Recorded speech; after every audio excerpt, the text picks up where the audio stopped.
First thing we'll do is roll call. Call the meeting to order, sir. So, Rick Van Aiken is here. Say your name, please. Lisa Garcia, Julie Evans, Christine Nelson.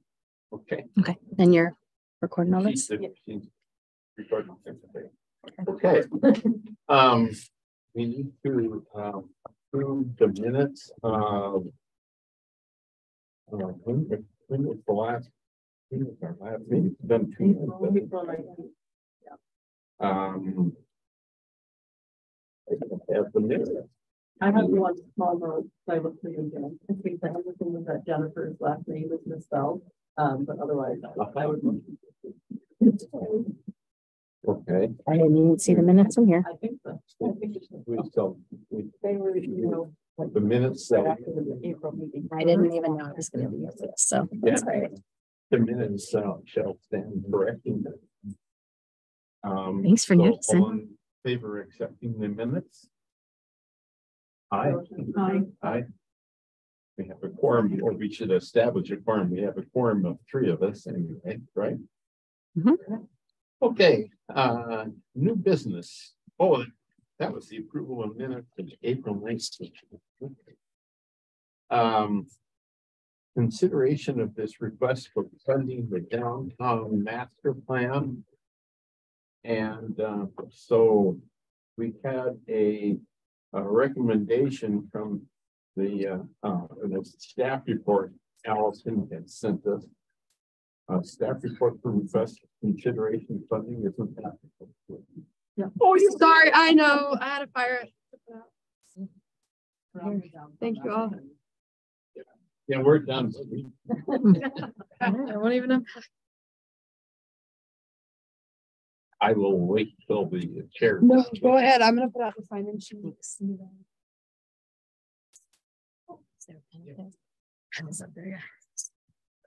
All right. So we're talking about the consideration of the request for funding with downtown master plan, and so we were just looking at the reports that the chair had sent across. Are there so you made the motion, it's in here to authorize a grant of $29,640 to the Livingston.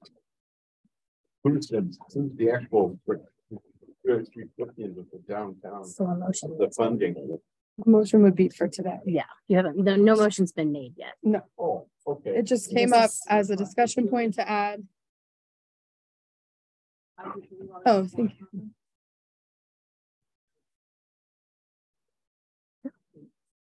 I was just curious about the details of the study, what in particular about housing and parking, survey, just the details. Oh, sure. I was just asking the city what the details of the downtown master plan is a survey for parking and housing. So I was just curious about who would be surveyed or what the questions on the study would be, or just the details. So the details haven't actually been decided yet. They will be sort of figured out as the consultant moves forward. We have identified a consultant. We've chosen a consultant to award the funding to do the downtown master plan.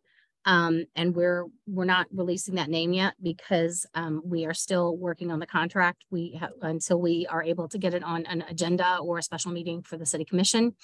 But we sent out the request for proposals for the downtown plan and asked for all consulting firms to separate out a line up for a housing and parking study so that could be bid, or that the budget could come separate in case we weren't able to fund it. We also wanted to know what people were going to tell us as far as what it would cost to do the downtown plan. So the money that we allotted for the downtown plan without the housing and parking study or just for the downtown plan, was a total of 85,000. That's been identified in the city manager's proposed budget. 30,000 of that, I believe, was already put towards this planning process from the URA. Now that we've figured out, we've gotten the budgets in, we've selected a consultant, the housing and parking is going to be an additional cost. So that's what this funding is for. It's going to, the reason we asked for it separately is because we kind of figured that doing everything else, if we weren't able to find this money, we would focus on everything else with the downtown plan. So just the outreach, the getting inputs, kind of similar to the growth policy, but focused on it's actually the URA area. It incorporates the central business district. It incorporates the downtown historic district and the URA boundaries. And since the URA boundaries are the largest, we went with that to focus on the downtown plan, even though it extends beyond what we would consider the downtown plan. It's just a more holistic way to kind of look at all of that. And so the downtown, the housing and parking, we did not separate that because it kind of doesn't make sense to do one without the other. If we're going to look at, you know, truly bringing back upstairs units or housing similar to what your rehab is looking at, then we need to also assess the parking that is available now, what's being used by the merchants and people that are already living downtown, working downtown. And then if we bring those units back into use for housing, what kind of additional parking are we going to need? So it's going to kind of look at all of it. Different parts of this have been done before. I think there's been a look at parking, but it hasn't been done together with the housing that we know of. And if it has, it's been enough in the past that we want it all to be done at the same time. If we do a downtown plan and then we don't do a housing and parking study for another 3 years, conditions will have changed and it doesn't really complement each other. So that's, I'm sorry, I can't tell you the exact scope of that. I can look through the RFP and tell you really quickly. And I'm sorry, I probably should have pulled that up.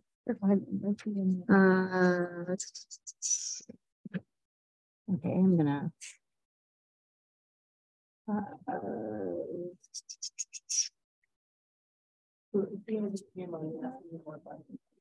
That's fine, and unfortunately, like a total number of units available. It's just kind of looking at housing needs, what's their potential. It's let's see, how did we put this? A second. Okay.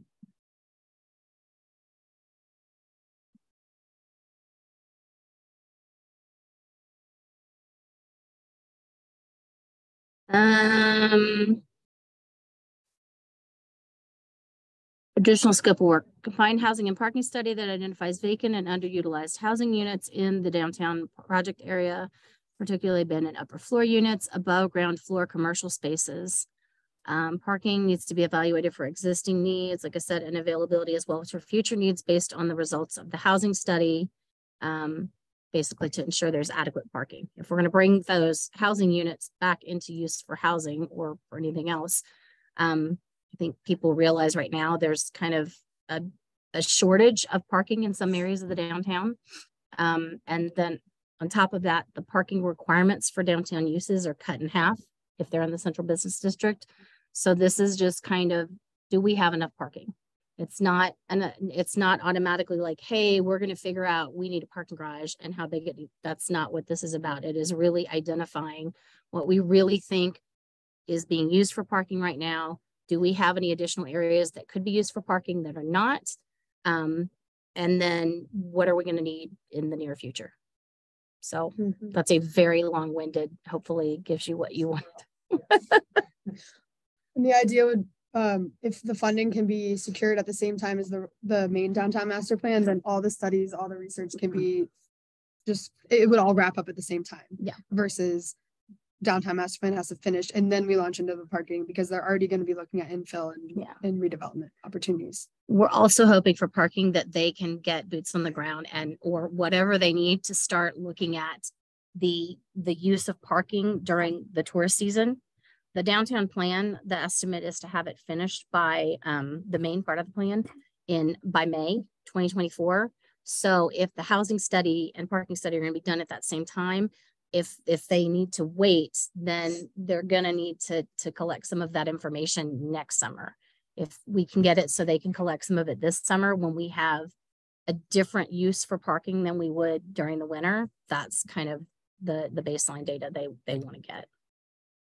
Thank you. You're welcome. And this money, to answer the other question, would go to the city to pay the consultants directly, correct? Yes. Would that housing study feed into this other proposal that or that? Yes. And so when we first authorized the original 30,000, we made it a stipulation that they would have to involve the URA in the downtown master planning process so that we could be providing information and sharing resources. And that's already happening. So that's good. Not at these meetings yet, just this update is happening, but as part of the consultant selection process, they specifically mentioned if they could have connection to the URA and some other important stakeholders in the community, and everyone's an important stakeholder in the community in the downtown master plan. So, but yeah, we were on their list of people to converse with about all this. Yeah. And the as far as will be part of that, it's sort of similar, like we have the growth policy, and then there were subsequent studies or plans that were done separately, like the housing action plan, I think the trails master plan.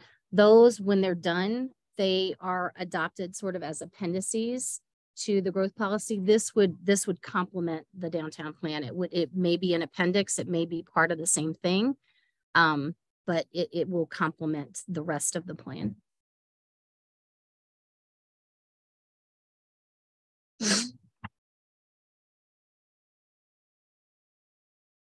Madam Chair, would you please take over? Sure. Okay. Does anyone else on the board have any questions or comments about this housing and parking study? Actually, one. So if the survey is conducted over summer 2023, are we expecting the results in May 2024 or before or sooner? If possible, if they can do it at the same time, I think. Yes. Yeah. I mean, the survey results may come out sooner, but the actual finalized plan, which is expected to include a user-friendly version, because the plan will probably be a very long document, but then having something that we can all comprehend at a citizen level is an important part of this. And so it was all expected to be by May. I mean, for the housing survey sooner, just so that we know the information while we. I don't know when it'll be done, especially if we lump it together under that contract at the same time. But I don't know. I mean, it's not going to be done in the next couple months, Bill. Good question. No, they might be willing to share data.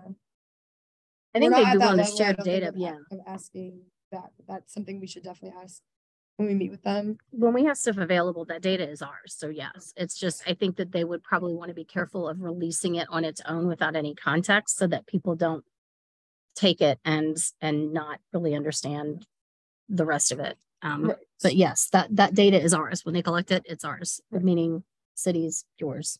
Right. So I think we should be able to see the raw data, and then how they choose to present it as part of the plan. Oh yeah. Will be a longer term finish in May. Yeah, and it's likely that housing and parking study can come to URA to be presented like in a draft form. I think that would make sense. Awesome. My only question then is, given that, so we're still trying to nail down the details for the consultant. Not really the details necessarily. I mean, we've finalized, we've discussed with them, I've discussed with them a final best offer cost wise, their budget. It's just bringing it and I've drafted up the contract. We just need to get it in front of the commission. The next regularly scheduled commission meeting is until July 18th. So we may request a special meeting to get this started. To get the contract executed, but there's not really any more fine print to go back unless the commission asks for something to be fine tuned. But that's just my question has to do with these delays. How confident are we that they're gonna be ready? And this thing's gonna be ready by next Delays. May? Oh, the delays, that's actually been a speedy process to my knowledge. It's just the names aren't allowed to be revealed until it goes to the city commission because that's a public commentary meeting. But I believe there was no friction between once the decision was made on this consultant and moving forward into the contracts and then into it's just all part of the public process, right? Maybe, are you asking because the funding was allocated so long ago, that initial 30,000, is that what you're asking, the delay between that? You mean from the original downtown master plan? Just thinking about timelines, about We're lead time and how pretty fast confident. things get done. And because if we're going to be trying to do the study of parking next summer, is that To be finished though. So I guess, may I say, I was on the selection committee for the downtown master plan, which reviewed all the consultant applications and interviewed top choices and then voted on our top pick, which is the one that moved forward. The reason this one was chosen was because they seemed to have the most enthusiasm, energy, and bandwidth to take this on. Some of the other ones were larger firms and just reasons that maybe cause concern of like, is this actually feasible? Based on what you're saying in your, RFP scope of work. in the sorry? Scope of work, yeah. Yeah. RFP scope of work. The scope of work documents they provided. And it was our job as a committee and with Jennifer to suss out the reality of it and then converse back and forth. So this team, and I believe they're going to probably be on the ground this weekend, even before the contract signed, because there's to be on the ground. they're going to have opportunities to start filling out surveys, even before contracts are signed, just because they know how important this weekend is for traffic. Yeah. And so I think that's a really positive sign. And I guess the one other thing to consider is that the original 30,000, I don't believe it has been charged to the URA yet. So this would be all, 59,640 in the 2024 budget. But it does roll, this year's budget will roll over. Sorry. Yeah, we would amend the budget later on. Okay. To incorporate that. Okay. When I say we, I mean Grant. Would amend the budget. One other thing I was excited learning more about the downtown master plan and its purpose is that it includes people with planning backgrounds, economic backgrounds, and transportation history. So like all these facets are going into creating the plan. So it's meant to be a workable document, not just a pretty document. No, it will be user friendly. Or reader friendly, as it were. That's still okay. Just You can have it. any other comments, concerns, or any motions to approve?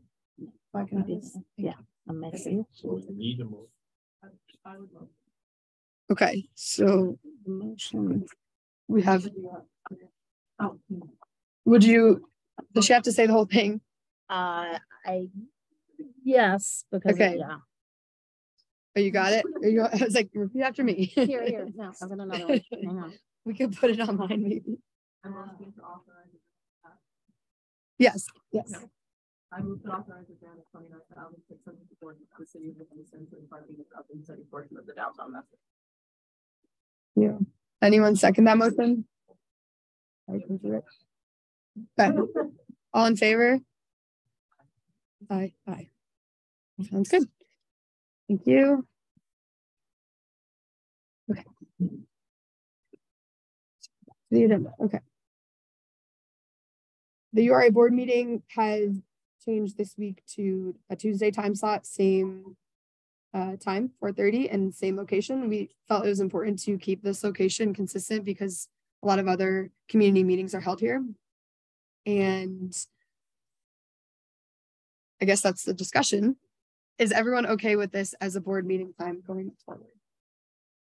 Okay, so can someone motion to approve the new date and time? Or same time? Well, from my perspective, all we need to do is find the time that doesn't conflict with somebody else, and it's fine with me. I'm That's pretty flexible that way, but I don't know about everybody else. This time is fine. Okay. So I move that we that the URA board meeting time to what is this, fourth Tuesday. Yep. fourth Awesome. Awesome. All in favor? Aye. Great. I'm not sure. Well, the update to bylaws, I'm not sure what that was, how that's different. Changing meeting date. I don't know. So, you maybe just tack onto that and say that somebody make a motion to update the bylaws to reflect the new meeting date. Since it's a separate agenda item, it may need a separate motion. A motion to update the URA bylaws to incorporate the new meeting date of the board. Thank you. Second. Second. Thank you. All in favor? Aye. Okay. Moving forward to the residential rehabilitation grant program guidelines, which have been updated since the last meeting. If they were attached to this meeting agenda, if anybody's referencing them, just want to make sure you're looking at the most recent one. Yeah, this is different from the one grant. So the one in the Okay. is correct. Okay, Yeah, great. That was in Okay. And the updated parts are underlined. So if you're reviewing, just make sure we keep our focus on that. Yep. And then this is might have printed out black and white, but if you're in color on section 2B, $250,000 is meant to be highlighted because that's still up for discussion. Okay.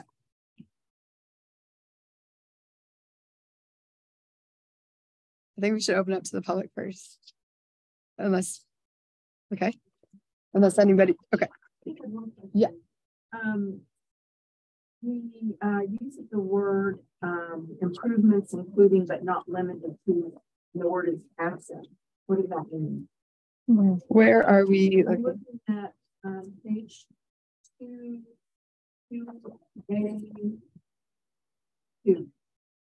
Oh. Okay. These are different costs involved in getting these units to market, and access, I believe, is stairways, ramps, curb cuts. That Yeah. anything ADA. Yep, ADA compliance, and Yeah. So this is just be questions. how they're split. It's mostly meant to say we are not telling people exactly where these funds can be used. We are wanting projects to be completed, and however this funding can be utilized within these sort of guardrails. And if we're missing one, like we definitely could talk about it. Then with the whole goal of being successfully completing projects and bringing ideally affordable housing to market.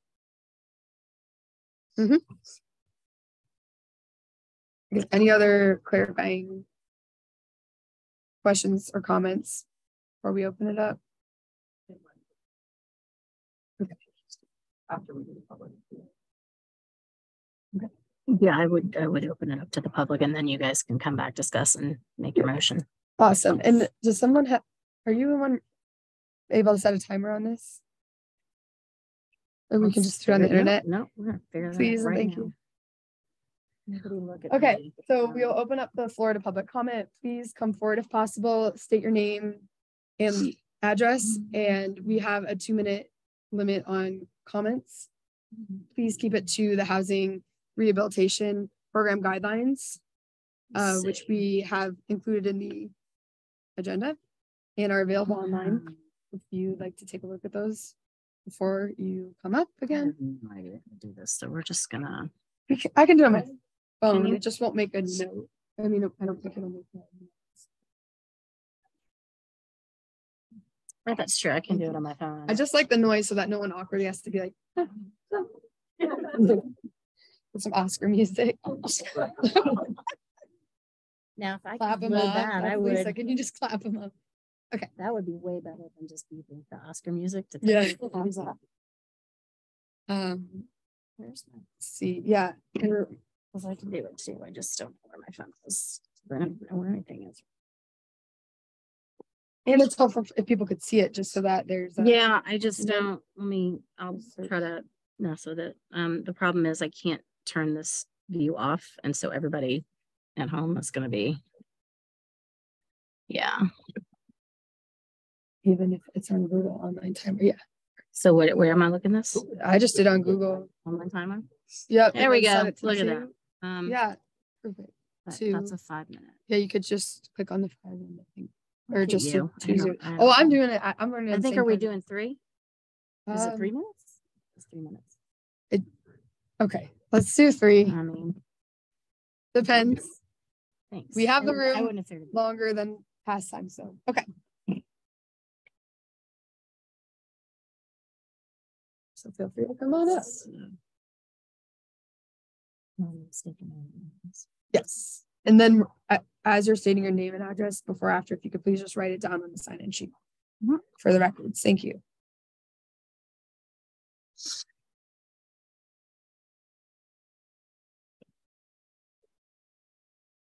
Jack Luther, 104 South Fifth Street, Livingston. I just had a question about the definition of a residential unit.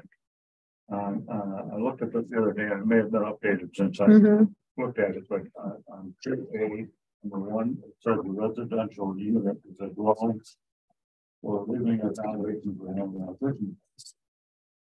2B, you talked about $250,000 per unit. 3B, obviously, if URA is on the 50% of the total project cost up to $250,000. So I'm confused about the definition of a unit, I guess. Okay, I would So take all the questions, take all the comments, and then respond at the end.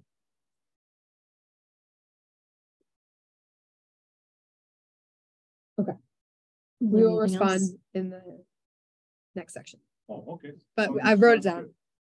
Good question. Thank you.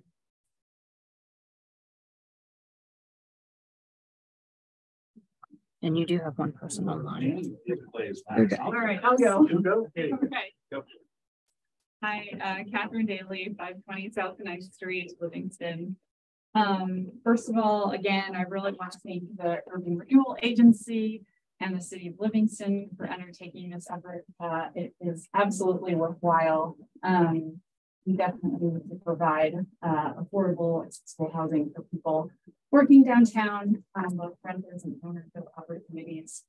I have a couple of questions. I'll start out with one that I heard from one of the other URA members, which is just about alignment of this funding opportunity with this really important planning process the city is undertaking for the Urban Renewal Agency's area.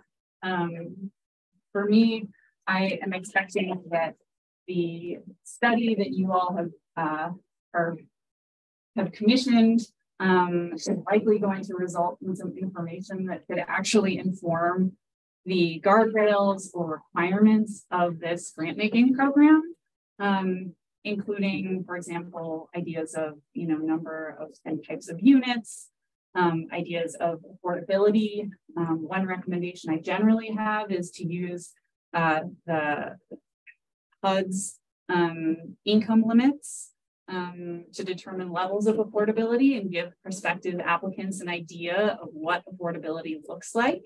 That's a federal standard. It's released on an annual basis. I'm happy to provide those guidelines. They're also just available free to the public online.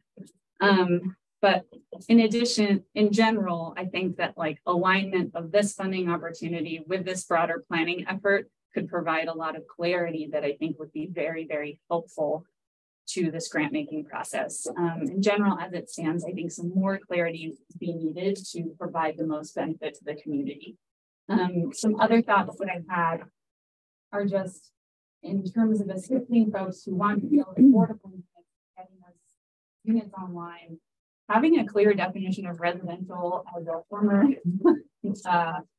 county planner myself, I would strongly encourage the agency to tie their definition of residential to whatever the underlying zoning says, and potentially consider specifying certain facilities like kitchens. For example, that would be the point of contention in Gallatin County. But we want to make sure that people are building residential spaces that are in fact livable. I am a little, I think that the urban renewal agency members could consider specifying a longer term.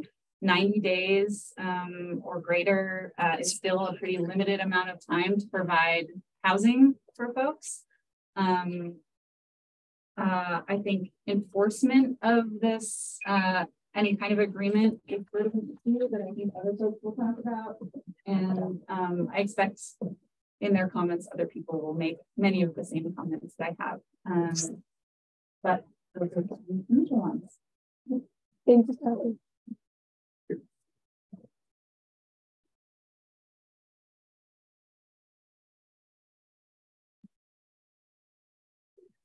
Okay. Hi, Wyeth Wyndham, 128 South F Street. I live right over here. Basically.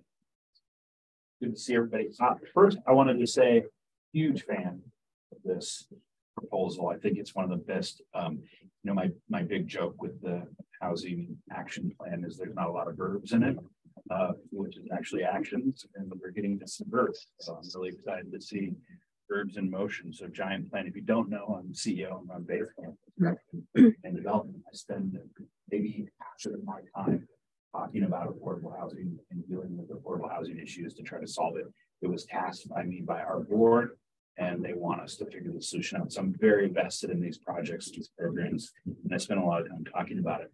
I have a couple of issues with the way that the verbiage is, and most of the devil's in the details, right? So we have to get the details right. For instance, we brought up residential units. We also brought up enforcement. How are we going to guarantee that these are actually residential units? Are we going to ask for a deed restriction in exchange for that? And I've seen some nodding. I would agree with that. And unit enforcement. I also would add, right now you're talking about redevelopment and underutilization of residential spaces within the redevelopment of these. I think there's some issues with that particular definition of underutilized. So right now, I think the intent is upstairs spaces that aren't currently being used, but how does a parking lot fit into this today and that definition? I actually would take a slightly different approach. And the way I would approach this is by saying, we're actually interested in creating net new residential habitational spaces.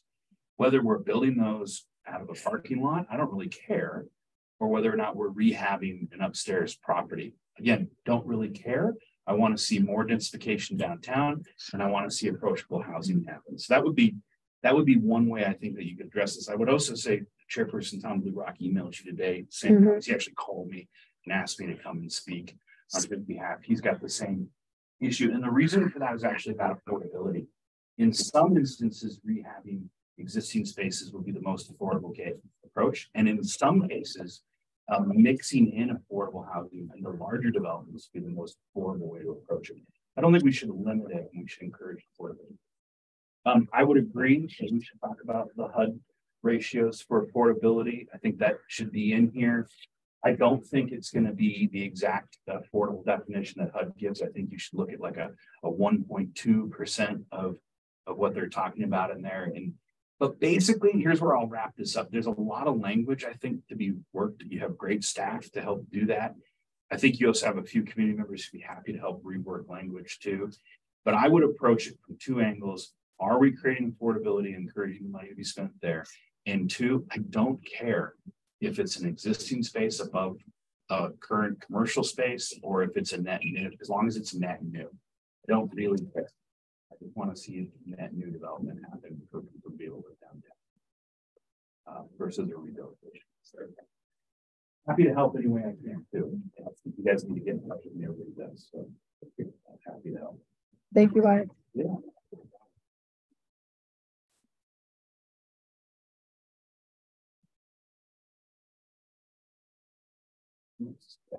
You did great.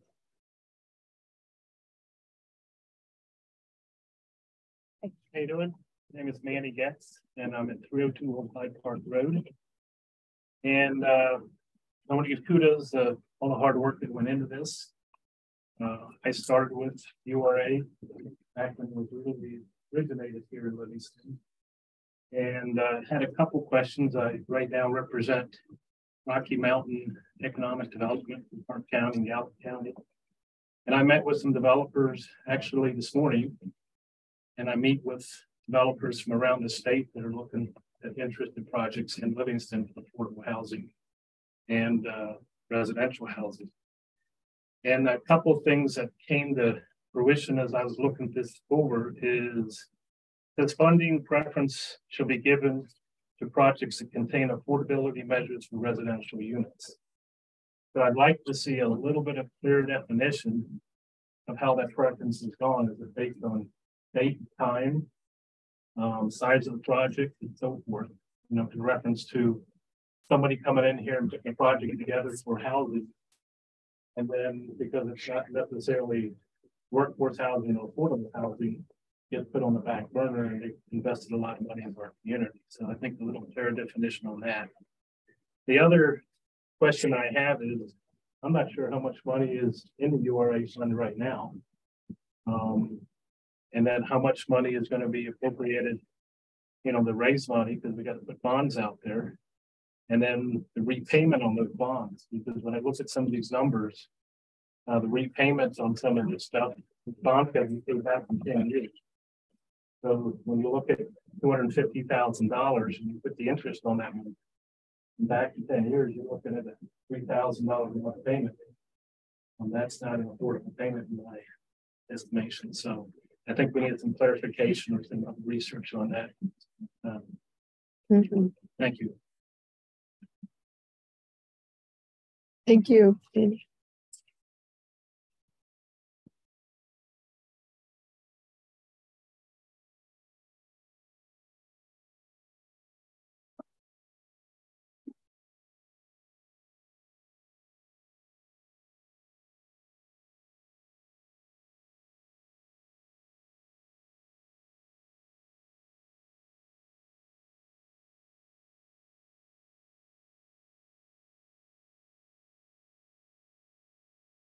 There should go to the 204's calendar.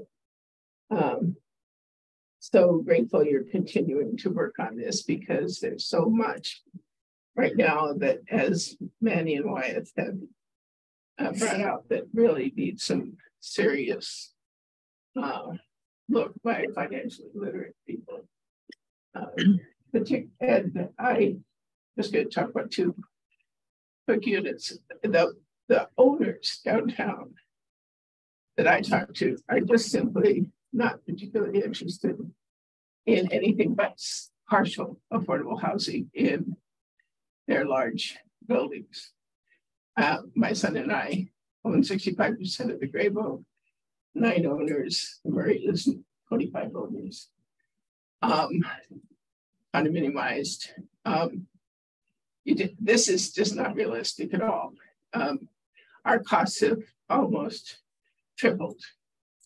And so when you're talking about the money you're talking in this particular thing, it just doesn't apply. And anybody's had anything to do with the Senior Citizen Center, for example, they put $172,000 against their insurance in the last 4 years. And then when NACO put insuring them, they were out in the open market, and their insurance went up to $40,000 a year. I mean, these kinds of things in these old buildings in downtown Livingston, and my bias, and I've said it before, is that most of the building owners downtown are looking at hotel kind of incomes, because it's about 5 times the income that you would otherwise get on affordable housing. So you're talking about the kind of income that you have to have to take buildings like this. The Great Boat is as large as almost any building downtown. It's a large building. And I'll be glad to speak with you about what the costs are. But this is not realistic right now, the way it's written.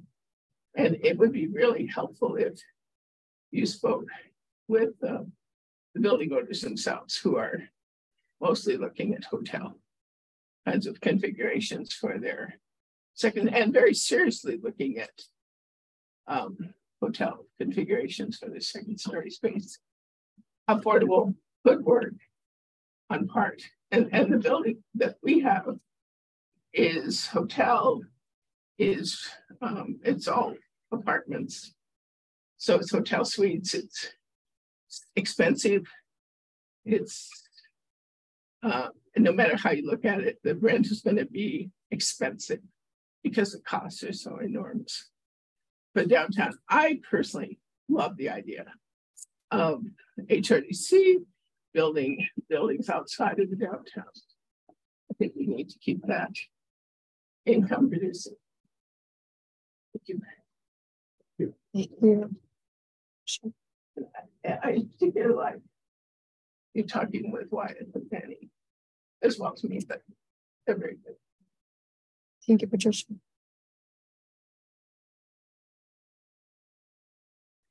you have any other public comments in the room?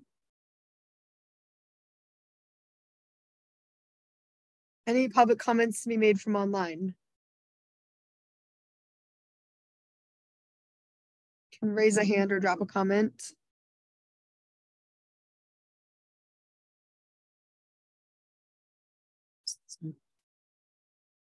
Dave owns Park Place. Okay. Yeah. Dave, we see you. Would you like to comment on anything? I can't hear you though.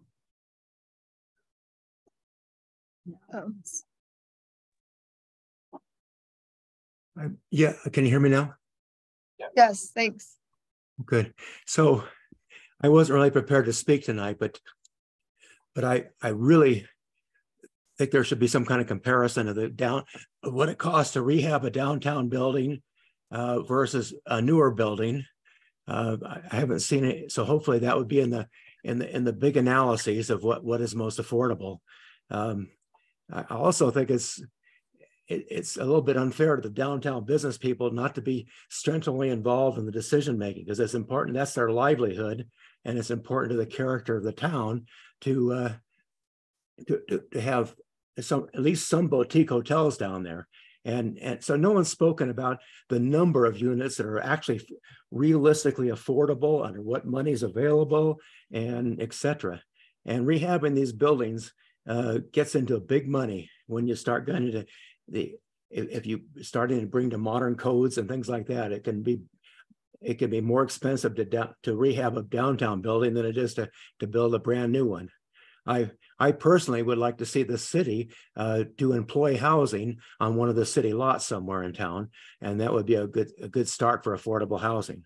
I personally think that the town has a lot of potential for conferences and conventions, which would bring the town alive during the spring and fall seasons, and it would do a lot for the downtown business people.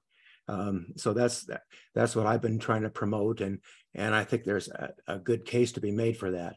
But obviously there needs to be a variety of housing, and I do understand that. But in the discussion, we haven't said, well, how many buildings, is the whole town going to be dominated by it or not, or so what is the mix? And so there needs to be an intelligent discussion of the mix of what's going on and the relative cost of the various things, and the value.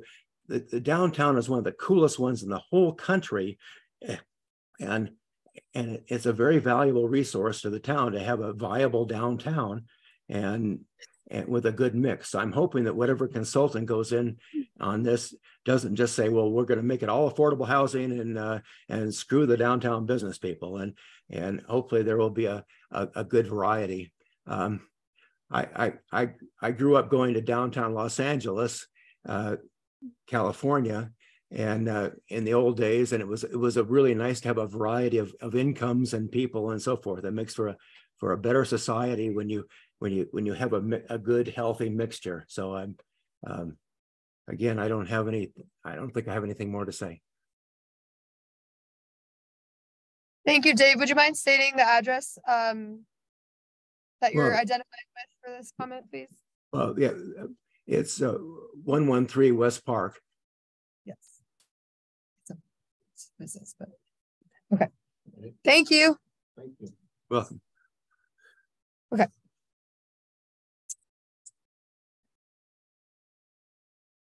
We will close the floor for comments and then open up to board comments. Oh, should we read that into the record, or I would, just read it? or you can summarize, yeah, the gist of it, so it can be part of the discussion. Okay, I can do that. All right. No, it's a good thought. Unless just want to make sure already we all covered the same thing. Somebody else has already covered the same thing that's in there. I think it's good to go. But if it's something new and different than what's been discussed already, I think you should. Sure. I had forwarded it to all of us, but because it was just today, I will just reread for our sake and for the public's sake. Yeah. This is from Tom Blue Rock via email. Sorry, just okay. Workforce housing is desperately needed. For example, the Ebert building was recently sold and tenants are being evicted. That may be converted to luxury condos, which would remove 38 units from the affordable housing stock. Affordable housing needs subsidy. Other potential uses such as luxury housing, short-term rentals, or hotel units yield enough profit to be built without subsidy. There are also multiple potential sites for these, including infill and derelict upstairs space. Recommendation: focus on housing, not rehab for grants. I would recommend the following criteria for the grants. 1, that a new unit is produced, which does not currently exist. 2, that it be deed restricted to remain a long-term rental unit at an affordable rent for a specified period of time. If a per unit grant of 50 to 100K could provide enough subsidy to reduce rents to affordable levels.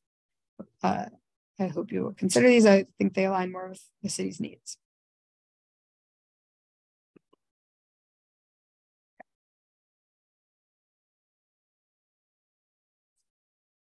And I think that what he's saying is just, okay.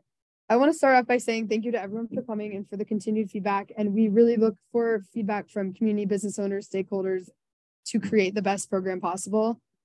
So I appreciate your support.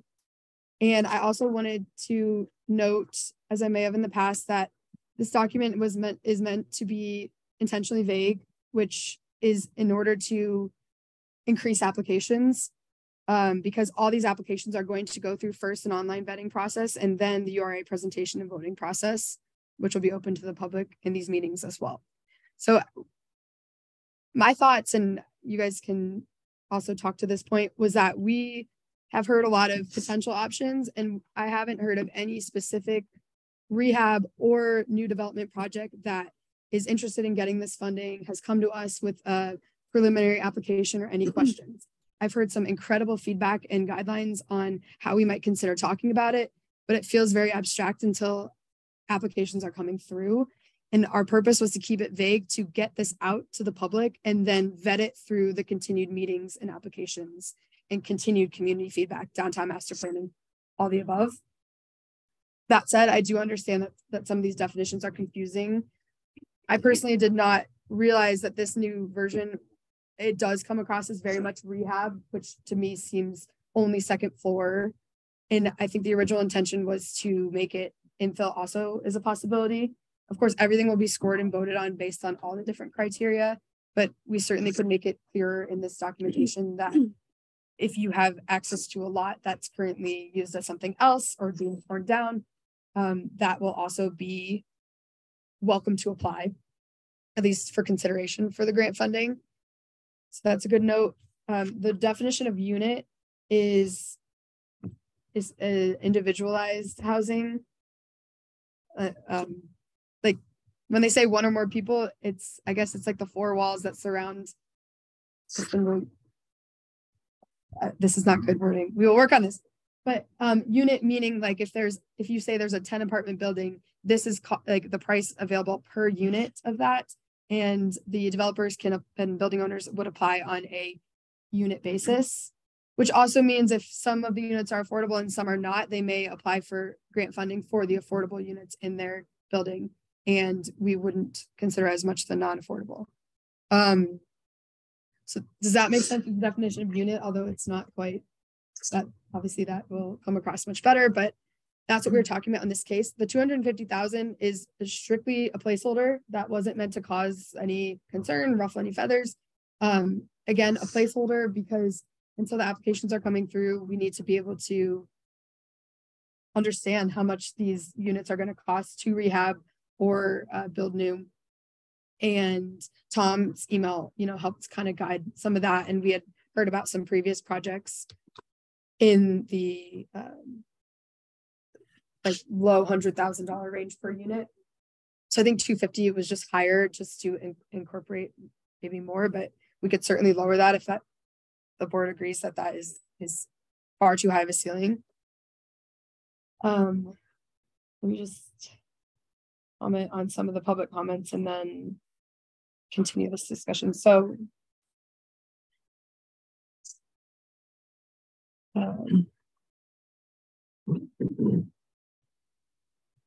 because the downtown master plan is not going to be officially finished until around May of next year, we figured the URA can at least begin with our budget, which is about 1.24 million. We can begin to start funding some redevelopment projects while also keeping close tabs with the process of downtown master plan through, I don't believe they're having an official steering committee that I've heard of yet, but at least through ongoing conversation and check-ins and connection with the city through Jennifer. So in this document, like this guidelines could end up changing a year from now based on the downtown master plan. But we were really trying as URA to, with our increased budget this year, because of the capital improvement projects coming to an end, we want to start funding basically, and then more funding will continue to be available in the coming years.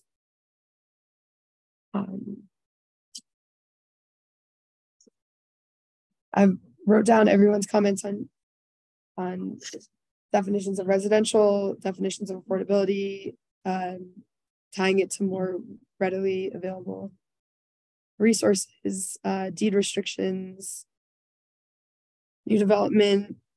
I was under the impression that would be okay for consideration, and if we can make that more clear or at least discuss it as a board.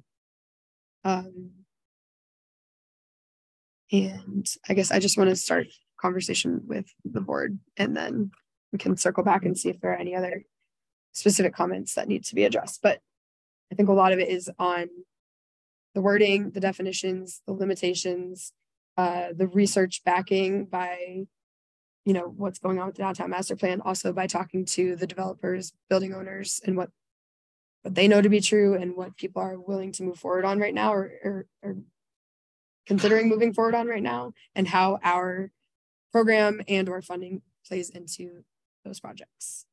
And I would say overall, I would welcome those conversations more directly. I haven't had too many people I haven't had anyone come forward to the URA directly with a specific, not even application, but with a specific project for us to talk about. So that's why we're kind of still stuck in this abstract phase.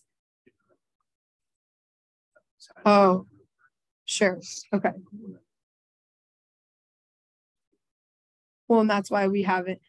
Yeah, I guess it's two parts. Like one was just the ongoing conversation was willing and welcome to have that commentary. And then for the actual official application process and approvals, that would be after this was approved and announced. But everyone's part of developing this as the public. So that's on us to make sure we could, get the word out in the future sooner.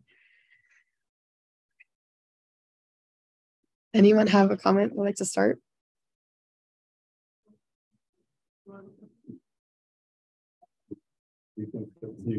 Okay. I've lost the thought. One of the things I did want to mention, I think, is just what we were chatting about right now about like applicants that are coming in versus like, whether or not we have anybody actually interested. We spoke to Grant at a meeting about doing a press release, which I think would be helpful once we feel like this information is good enough to release, the application is good enough to release so that people are generally aware. Maybe, I don't know, something can run in the enterprise or whatever.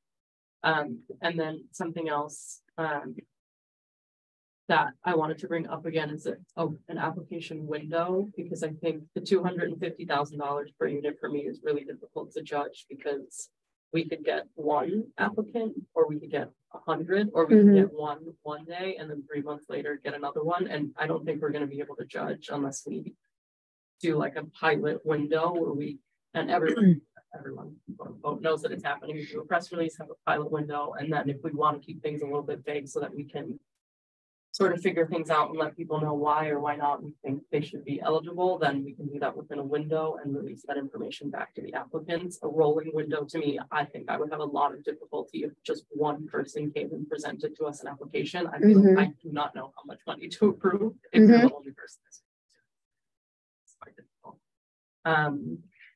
A few things that I definitely agree. I know we're trying to be a little bit vague, but when I read it again, I thought as well, what does affordable mean? Grant at one time mentioned giving us, I think what he called an AMI, like a mean index for our specific region that we could include, or alternatively, the HUD's definition perhaps. The same thing. That's the same thing. Okay, so Grant already mentioned that, but I think it's not been included. And then I think we're just kind of like in a tricky area trying to get feedback, but like we're not actually releasing anything because our fiscal year is going to start soon, and I think we want to jumpstart the program. So I love all of the additional ideas about hotels and conferences and events, and we can definitely do and think about what else we can do with our money. But I feel like for the purposes of net new housing, we should try to get the application finalized as soon as possible and try to do a press release and launch the availability.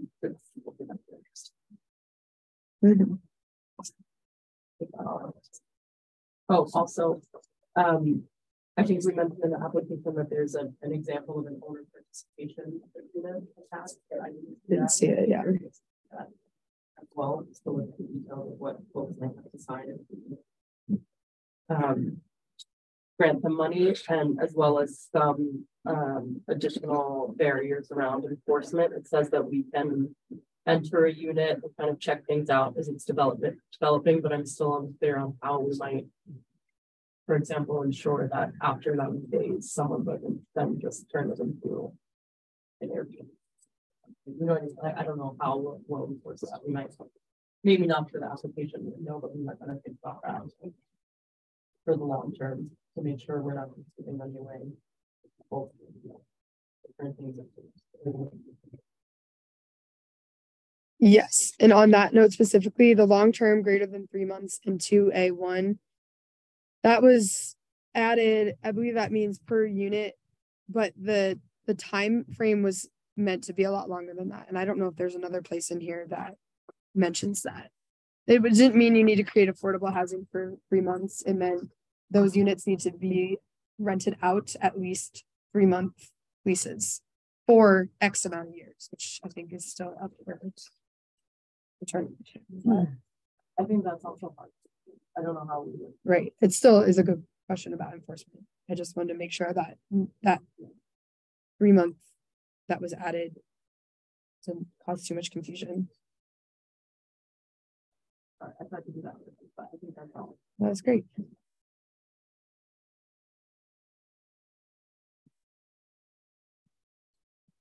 I just have one more thing to say about the enforcement. If we could also indicate, or if we even know who does that, and you know, do we need to put that in the plan now, or is that something we work on later? Right. And there was something added here about unit management in D1C. So maybe that could be tied in together. The city's checking on what is your plan to manage these units, then it also has to somehow tie into enforcement proof points. That's a really good point. I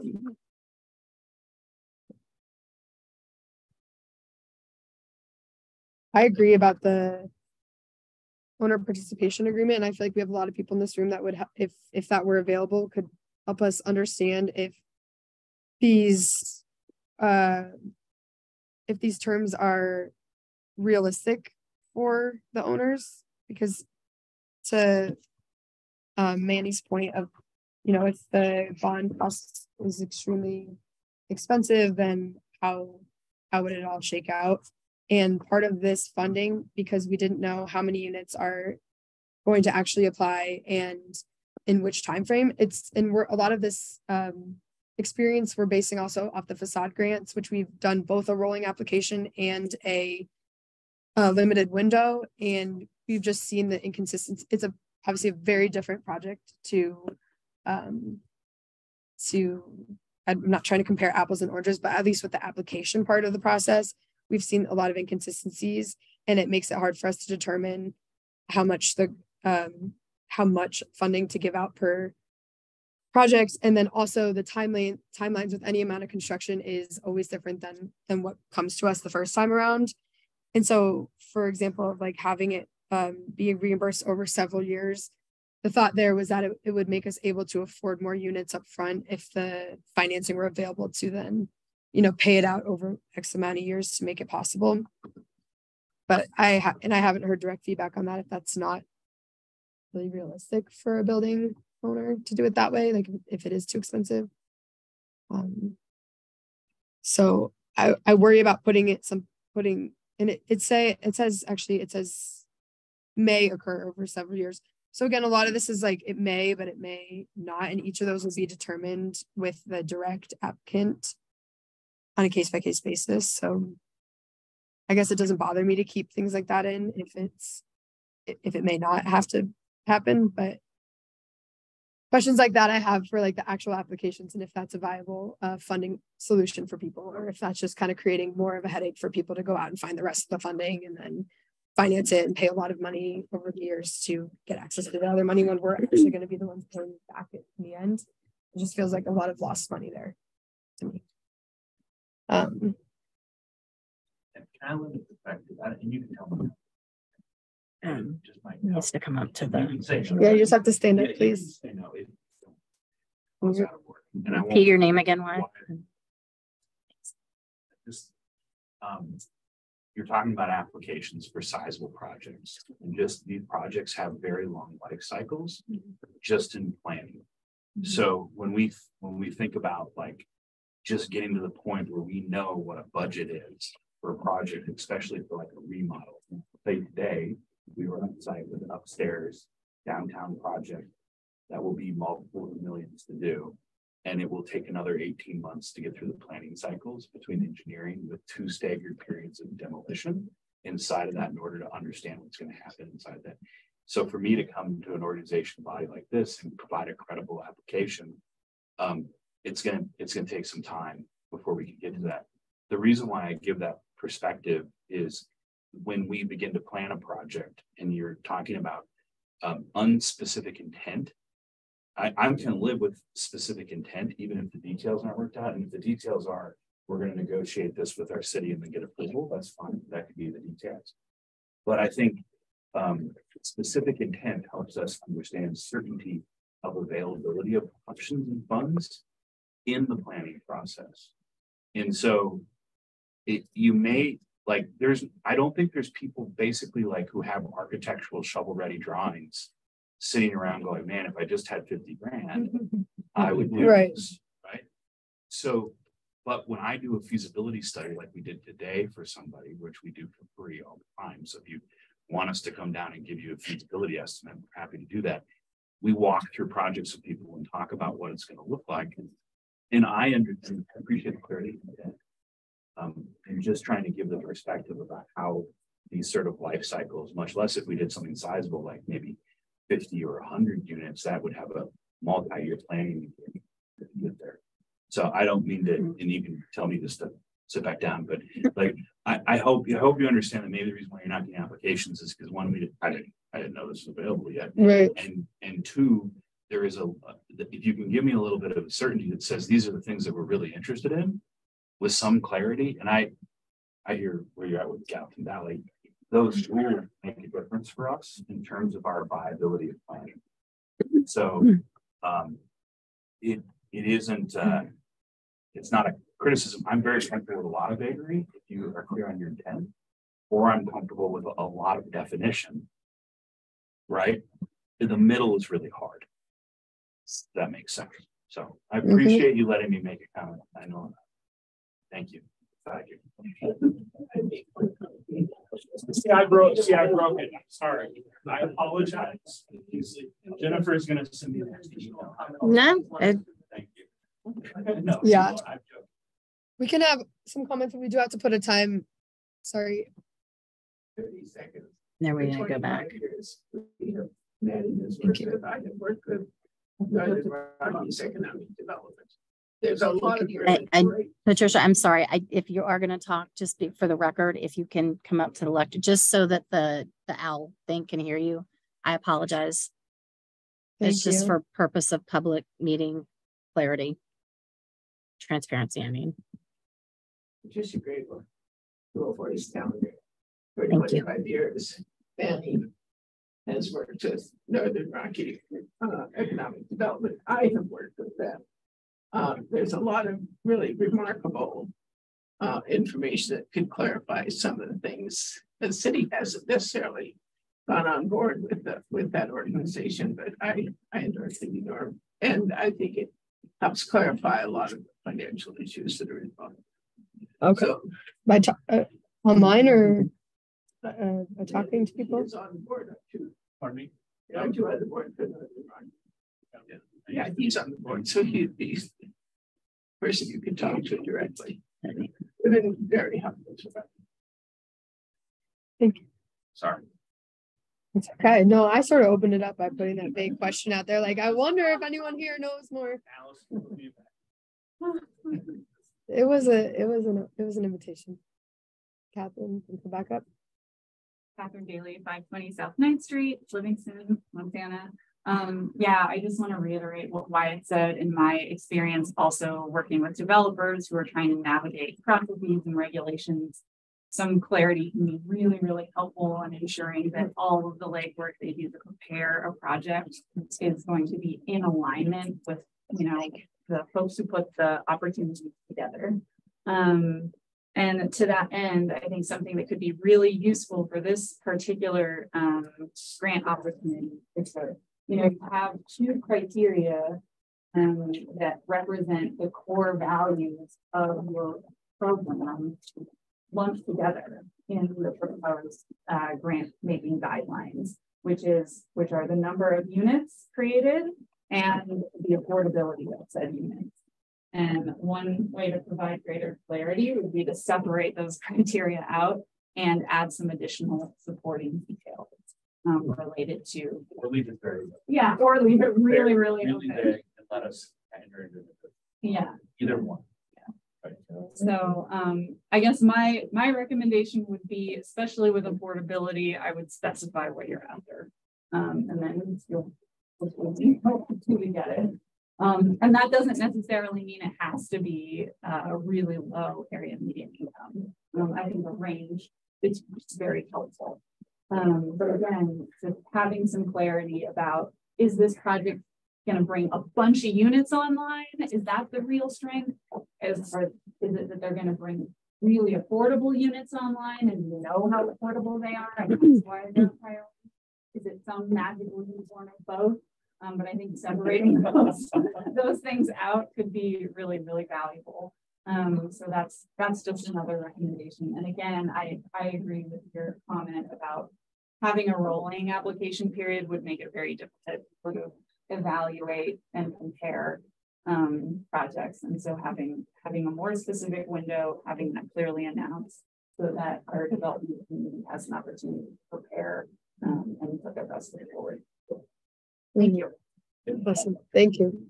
Like RFP. You would definitely be willing to like sit down with yes. somebody individually who want to talk through scenarios. Yeah. And like look at projects, we can focus those on. But anything to help. I think it's really awesome. Sure. They can try it again. Andy gets it 302 Oakland Park Road. I think that the other thing you need to look at is a mixed use type situation for affordable and income, because I have several projects that are affordable housing, and it's hard to keep a value as an investor because it actually devalues the property with that affordability. So if we're trying to create affordability, if you can mix it. So at the end of the day, the investors, and owners can benefit from the high and the low. I think that's the way to look at it, and that has to do. Jennifer would have to see how that works with planning, but the idea is how to get that mixed use in there, make that a favorable situation, because you're going to go for affordability, which we all want and we're here for. It's a tough nut to crack. Sure. So I think you got to kind of do with the mixture and maybe come up with a policy how to mix that and give them the opportunities. Maybe incentivize it so things better. Right. And I think that's what Tom Blue Rock's email meant about subsidies. Like, what is that subsidy? What is that rate that the affordable, like that breaking even point? 10 years of affordable housing with this amount of subsidy makes it more economically suitable for the owner than the alternative. I think that's, I was going to say that's what this, but Yes. I think Dave is about round two. And again, this document was not meant to limit mixed use. It wasn't saying we want only all affordable units in one building. We want all new development of only affordable units. Like we are open. The subsidy and the grant are for the housing part of it. Or that's what this is. Yes. Yeah. But it's, up to the building owner what the rest of the space looks like. And then does David Miller, do you have a comment? Thank you. Yeah. Thank you very much. Dave, can you unmute yourself? Dave, can you unmute yourself? Okay. There you go. Oh, good. Yeah, got it. It's going to be exciting when developers come with specific projects and it's a creative world, and there's all sorts of type of housing. There's all sorts of things going on in this world, and each one's going to be an individual deal, and you need to listen to what they have to say, and then you'll be able to put your values on top of that and see which project is the most worthy. But it's hard to make a decision ahead of time until you hear specific proposals. Yes, you can get general zoning is good and some general attitude about getting affordable housing, but it's really important to hear what the developers have to say, and they all have a different approach to it, and they all have there's a lot of very intelligent staffs out there that spend a lot of time preparing things, and it'll be important to listen to each one as they come forward, and it'll be a whole different world when you actually have proposals in front of you. That's pretty much what I was going to say. Excellent. Thank you. I think we all agree with that. It seems to me like we're at this crux where we either keep working on this document and updating and fine tuning, adding or removing confusing language, or this is just a new direction based on what I'm hearing today, or we go even more vague with a call for proposals or call for meeting. Like it was just a call for something in like a more public manner to say we are open to talking to you about your projects, and then coming up with a plan after we've actually been able to hear which projects are underway, put some sort of document together of how far out they are, how many people are already thinking of affordable housing. Would this grant move them in any way to increase the amount of units increase the amount of units overall, increase the amount of affordable units, versus where we're at right now, which feels like it's just creating more confusion than a path forward. Yeah. So if you let him know. Dave, I'm sorry, we have to cut off public comment so that the board can just wrap up our commentary, but you're welcome to email citymanager@livingstonmontana.org and just please put URA in the subject line that goes for anyone in the room or anyone listening. And we will get forwarded that information to consider before our next meeting. And we may decide to host another separate meeting before July's regularly scheduled one, just to move forward on this document specifically, so that we don't have to wait a whole nother month to discuss it again. That's what I'm leaning towards.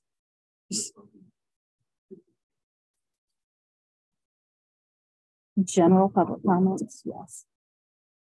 For this Separate meeting? from this. Yeah. So general public comments not tied to this. Yes. Got it. Okay. Great.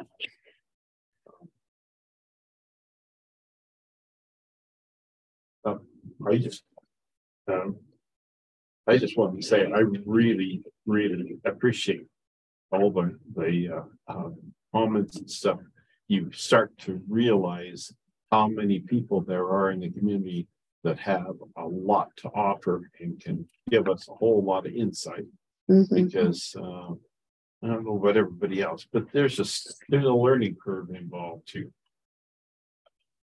And just dreaming things up, and we have a whole lot of good intentions, but we don't want to follow the road to hell.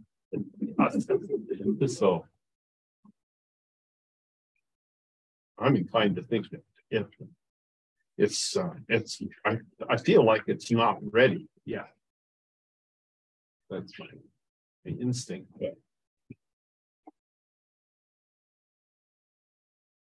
Could we, I agree, maybe we need a special meeting between now and Tuesday or the 14th, whatever we did now. Yeah. Tuesday, July. I don't know, Jennifer, in between now and then, like, I don't know what we're allowed to do with city documents. Like, could we take the PDF and make highlights for Grant, like please add in AMI here or whatever in between now and that special meeting, so that we just like one more time to look at the document before we absolutely and like, that's I'm going to go for application here. my suggestion would be, if you and I would recommend, if you can now, to set up a date certain for a special meeting. If you're not sure, in the next week we can come up with that, because there's a little time. Obviously the meeting's going to need to be noticed at least a week before, and so any kind of comments, and I did this for the PUD ordinance, you have the ordinance, make your comments if you want, and then send them in. I would say at least a week and a half, preferably 2 weeks before that meeting. So a week before the notice has to go out, so that if Grant's working on this, he can update or incorporate the comments and then have something ready to send out for the agenda for the special meeting. Does that make sense? Okay. Yes. Dave, we're done with public comments for this agenda item, but we will have a time for general public comments not related to this agenda item after the board has taken action. I just add just one idea. Instead of a call for proposal, it could be named a call for information, which is where you talk to the experts and the people that are interested in proposals and just getting information about what's relevant. So just a suggestion. Yeah, with an email line and a time to come to the.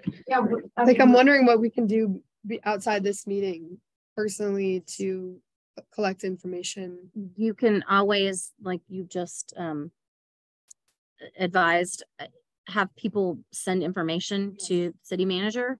He will collect those comments and he can also disseminate those. It's just a general group discussion cannot happen through email. It needs to happen in this open forum, but the information collecting can always happen.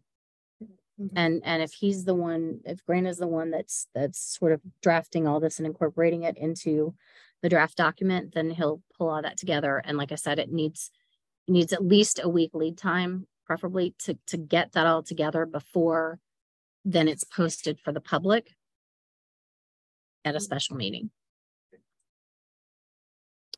Just, I believe this meeting is scheduled for 4:30 to 6. So just to let you know, and this is something I recently found out because we didn't do this where I came from. At 6, if you need to extend the meeting, which I believe you will need to, you're going to need to vote on that to extend the meeting beyond 6. So you just say, hey. I have a motion to extend the meeting beyond 6 p.m. All in favor? Okay. Will this room stay open? Yep. I'm just trying to look at the calendar and I don't want to And you can make decide everyone this and sit then put this out, yeah. through this to figure out like overlap, because we also probably don't want to conflict with the city commission meeting that might be discussing that downtown master plan, which some of us might want to attend. How about if since Grant sort of works with you guys, I don't typically work with you guys, and I think he'll probably want to be at that meeting. Yep. Maybe he can send out some time options for you, and then we can get that out there and post the meeting notice rather than trying to figure it. Yeah.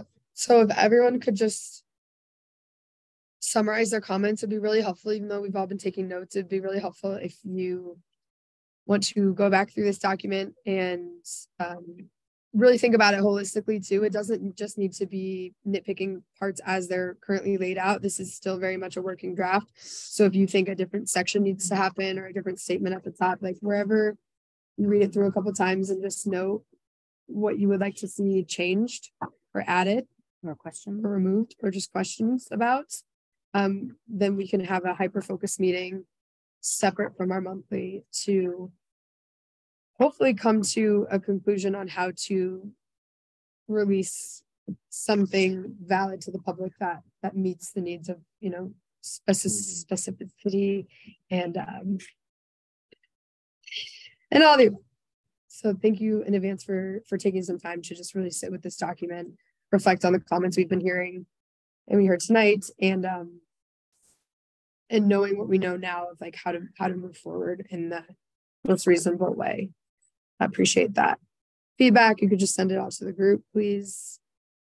And then I would send it. So any feedback, or rather than addressing the entire group, send it directly to Grant. If you want to copy just Allison, but so city manager at Livingston, Montana, all spelled out.org. Send it to him. Do not copy the rest of the group, please. Just so it's not. Oh yeah, exactly. Open discussion. Like I said, if you want to copy Allison so that you've seen it's gone, that's fine. Just sounds good. The other thing, I'm not sure because I don't see it on here. Was this supposed to be an action item where you took a vote? I think if it was going, I think if it were at the point of an action item, then we would. So you're going to delay action. Move forward, but yes. Okay. And I don't know where to put this in the actions, but I really believe the URA should have some sort of moniker for an email so that it can be easily. Already. You got it. It's in motion. I'll talk to you. It's perfect. I already asked Grant if we would set one up, and it will be to you. That's it. Okay. Yep. Just so it makes it super simple for people to get in touch with us or send it out in the newspaper, the press release, all that. Set up a page too. Yeah. Sweet. Okay. So I guess are we thinking of we're thinking of trying to squeeze another meeting in July? I believe that is our intent, and we have to make an action for that. Thank you. If you're not sure when you want it, I would say that it's TBD. The second Tuesday in July is the 11th, and only that's a 7 days after the 4th. I know, and that's not quite enough because we would have to announce it on the 4th, which means that would only give all of us in Grant like a few days over the holiday to really amend this document, which is to me not feasible. So that's why I was thinking it would not be a Tuesday potentially. It would be a special meeting that we can have quorum for. Could be to cancel your regular meeting if you have nothing on it, and then make it a special meeting. How much in advance of the 25th is part of my question. Right. Obviously, we don't want to meet the day before a special meeting, although it would help to have some more time and focused energy. And then come back the next day and make it is. That's why I was saying I don't think we're going to decide this today, but if we can go off the city manager's calendar and then our own calendars and see if there is a fit.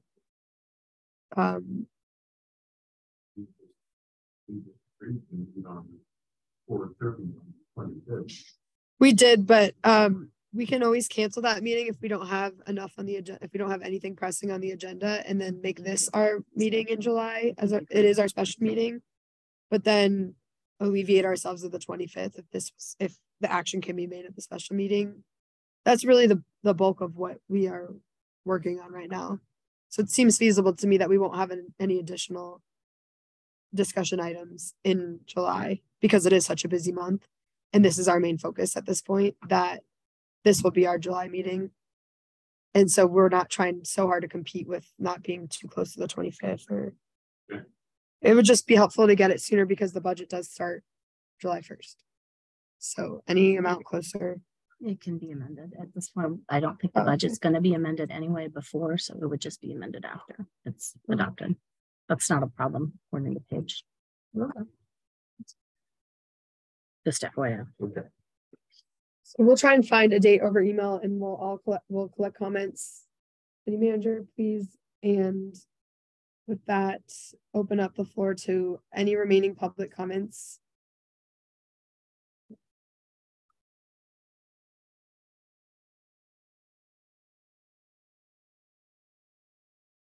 Time public comments. I just I think 2 minutes. want to say thank you. Cover her name and all that again. We will have finished our project for the URA painting the rainbow. Excellent. I've been seeing the first of July, and I want to clarify that's excellent our deadline, right? It's the 1st of July to have finished our project. Is that true? Well, I'm sorry, I don't know off the top of my head. Yeah. Okay. What I'll have to go do back. you know? Pardon? Our project that we will have completed by the 1st of July. What project? Painting. So we had pre-approved. We had approved it for a facade grant. I'm not involved in the finances for UA. I'm sorry, I don't know. I talked to Paige today. Oh, great. And my understanding is that we take the receipt from Ron and Sons, who've done the work, by the way, very well. And we'll have, even if they're not finished, we will pay them before the 1st of July and get the check, I think, to you. So I need to get how to get it to you. And then you take it to Paige and then we get it reimbursed. I think you can figure all that with Paige offline. So yes. Is that correct? Oh, you can email Paige and CC me or email me with all the information. And it's also a W-4 is needed from her for her office. Well, Paige said just to get to the check, the invoice is acknowledgement that he's been paid on his invoice to you before the 1st of July. And then okay, we do a project reimbursement when the project's complete. It will have been paid for. We may not have it completely done by the 1st of July, but we will have paid it by the 1st of July. So you will continue to. We've had weather problems. No, sure. I think we're more likely to. I'm sorry, I don't have the time frame off the top of my head. I didn't know this was going to come up today, but I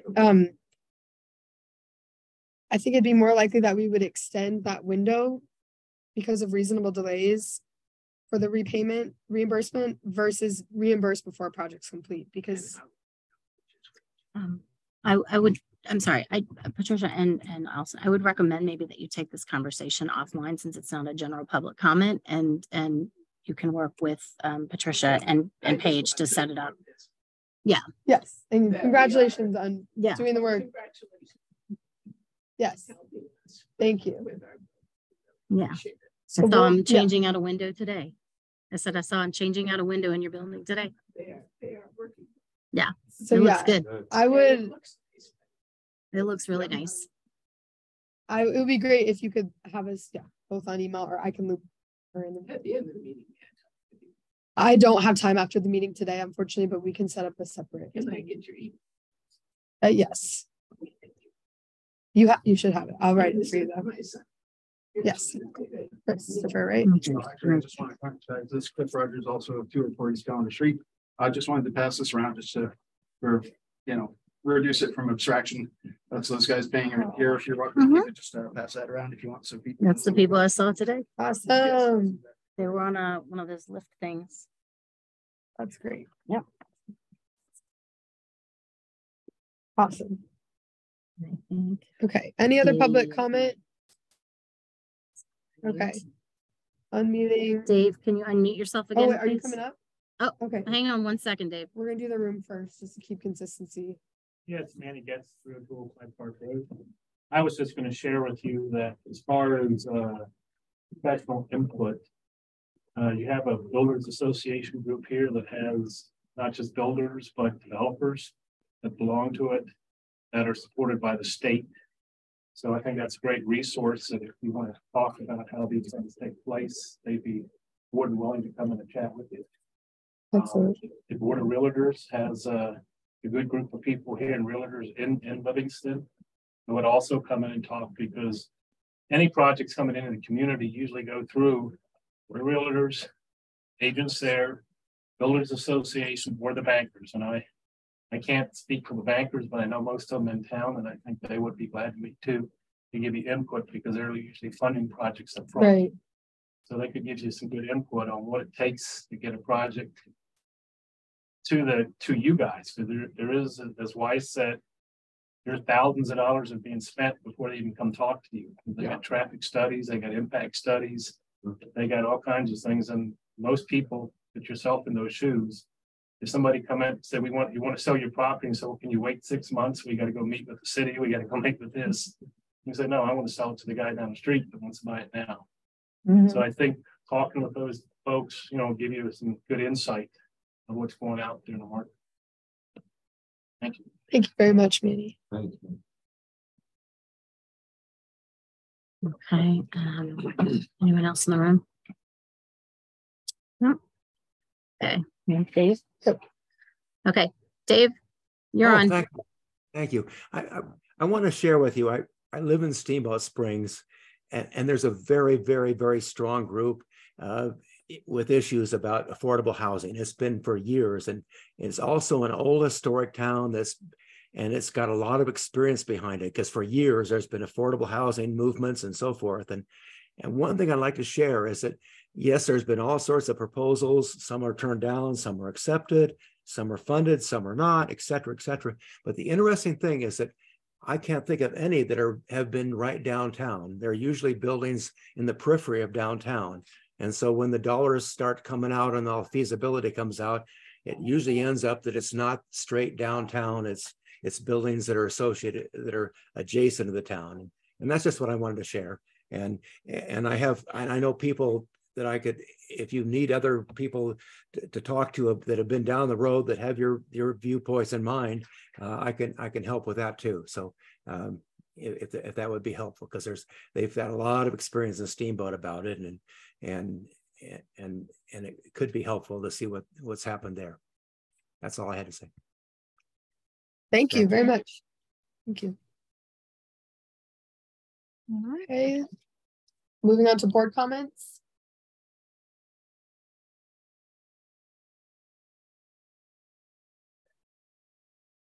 I just had a question for sure, similar. If there's anything we need to do to tell any of our stock grant applicants now that our fiscal year is closing, if there's any deadlines or timelines for them. It sounds like no, because it's within a year from when we granted them the funds that they have to complete the project, right? Not our fiscal year. I have no idea. Yes. So the each applicant's or project's approval has their own timeline that kicks in as soon as it's approved. And I believe it's up to 18 months though, like all in all, since because you could come to us 18 months after your project's done and tell us you did something for the facade, and we could vote on whether or not we give you a grant. But that's a different case because the work's already done. So what we've been trying to do with these rolling work projects is just keep a sense of what's going on with these different building and business owners so that we don't overpromise our funding to someone. But that really hasn't been the case because the projects are taking longer than expected and we have the money available. So I don't think there's any like rush to finish up anything by the fiscal year. And we're already on an email chain now about your project specifically. But since that budget is just being carried over and it will just open basically up to a wider amount will be available next year for projects, my understanding. But it did make me wonder if we should, if anyone's falling outside of that like 18-month window, if we need to give them a heads up. I think the only one would be the Thompson building, but they've kept us abreast of their projects. So, and they're not outside that window yet, but they're the ones that have had sort of another changing timeline. And we really just are needing to do this so that it's, so that we can give a reasonable assessment of a project and if we have the budget. So we just are asking for, we know that timelines change and we're just trying to keep it all balanced. And the same problem will, I'm sure, happen with housing in the future. I just have a comment overall that this, I just kind of appreciate Rick's viewpoint that this is a big learning curve for all of us and we really can only meet in public once a month, if that. So then it's taking in a lot of information and ideas and then trying to understand how to move forward. So I'm just really grateful for all these. And I feel like we're getting closer and closer like this with each time we meet and in between when we are able to meet with Grant or talk to anyone and collect information. So I just appreciate that. I just want to reiterate the URA is here to serve our district, which is, the map's available online, but it's most of downtown and Sacagawea Park. So when we talk about all these projects, affordable housing, I don't think any of us are making claims that downtown is the best place to host the most amount of people for affordable rates. But however, we're trying to do what we can with the budget we have to make that a possibility and hope to see many other affordable housing, rental, and purchase projects happening in Livingston to make this place continue to grow healthfully, basically. So we're trying to keep focus on our district and what's possible. We started with the second floor because we thought that was low-hanging fruit, but we've heard a lot from people that, there may be other even lower hanging fruit, even though it seems like a big deal because it's a new development, it might actually be a more viable project. So we're going to continue to welcome that information and have this separate meeting, hopefully this month, and then figure out the best way to move forward. But I really do appreciate this community participation. This is unprecedented for my tenure in the last 3 years of the URA. And I think for even years beyond that, we haven't had this much public participation. So it's really exciting and new. It's a challenge for us to be able to process and act. And so I just really thank you all for taking the time and keeping on top of this with us. And send people our way, send them write emails so that we can digest them in between meetings. Totally welcome all that. That's my comment. Any more board comments before we adjourn? And thank you all for your commitment to being here and the time that we have to put in to keep this board growing. Thank you. And welcome, Julie, to your first official meeting. So adjourned it. Okay, so do I have a motion to adjourn? All in favor, say aye. Aye. Our next regularly scheduled meeting is the 4th Tuesday of July. And we will be in touch and the paper will list, as well as the website will list the special meeting ahead of that. So July 25th at 4:30 is the next scheduled meeting in this room. Thank you.